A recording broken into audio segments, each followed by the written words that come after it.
ওয়ালাইকুম ওয়া রাহমাতুল্লাহ। আমরা যারা পিছনে আছি সামনের দিকে আগে আসি ইনশাআল্লাহ। আলহামদুলিল্লাহ কাফা ওয়া সালামুন আলা ইবাদিহিল্লাযীনা ইসতাফা, আম্মা বা'দ। আলহামদুলিল্লাহ, আল্লাহ তাআলার দরবারে শুকরিয়া যে মহান রব্বুল আলামিন আপনাকে আমাকে একটা পরিবেশ তৈরি করে দিয়েছে। এতদিন যদি দুই হুজুর এক জায়গায় হয়, জালেমদের কলিজার মধ্যে ধরপড়ি শুরু হয়, কথা বলেন ঠিক কিনা?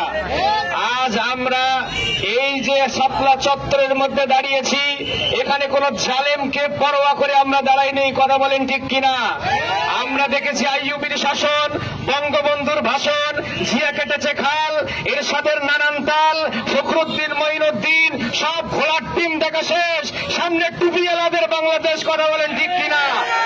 আগামীর বাংলাদেশ ইসলামের বাংলাদেশ, আগামীর বাংলাদেশ টুপিওয়ালাদের বাংলাদেশ, আগামীর বাংলাদেশ আলেম ওলামাদের বাংলাদেশ, কথা বলেন ঠিক কিনা?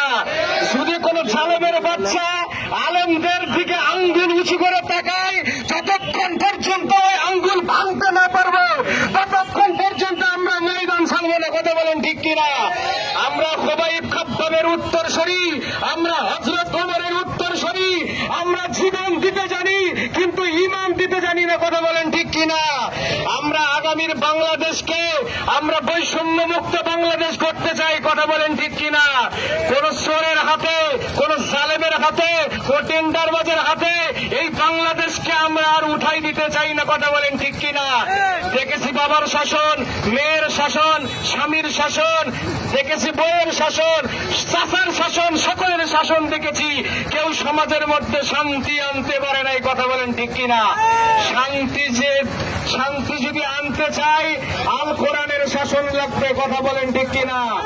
আল্লাহ রাসূল সাল্লাল্লাহু আলাইহি সাল্লাম বলেছেন, তারাকতু ফীকুম আমরাইন লান তাদিল্লু মা তামাসসাকতুম বিহিমা কিতাবাল্লাহি ওয়া সুন্নাত রাসূল। রাসূল সাল্লাল্লাহু আলাইহি সাল্লাম বলেছেন, তোমাদের মাঝে আমি চিরকাল থাকবো না, তবে দুইটা জিনিস রেখে গেলাম। জোরে বলেন কয়টা?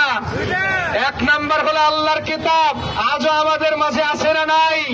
যদি এই কোরআনুল কারীম দ্বারা এই সমাজ পরিচালিত হয়, কোন জালেমের বাচ্চা, কোন জুলুমকারী এই সমাজের ভিতরে বুক উঁচু করে টান টান করে আর থাকতে পারবে না, কথা বলেন ঠিক কিনা? কোন চোর যদি চুরি করে সেই চোরের হাত কাটা হবে, কথা বলেন ঠিক কিনা? একজন চোরের হাত কাটলে 10টা চোর সতর্ক হয়ে যাবে। এই জন্য করে আসুন, যারা কলমের খোঁচাই দিয়ে লক্ষ লক্ষ কোটি কোটি টাকা চুরি করতেছে, যারা এদেশ থেকে পাচার করে, যারা বিদেশের মধ্যে বেগুন পোড়া তৈরি করতেছে, আমরা তাদের সঙ্গে থাকতে রাজি নাই, আমরা থাকবো আলেম ওলামাদের সঙ্গে, কথা বলেন ঠিক কিনা? আমরা আগামীর বাংলাদেশ কোরআনের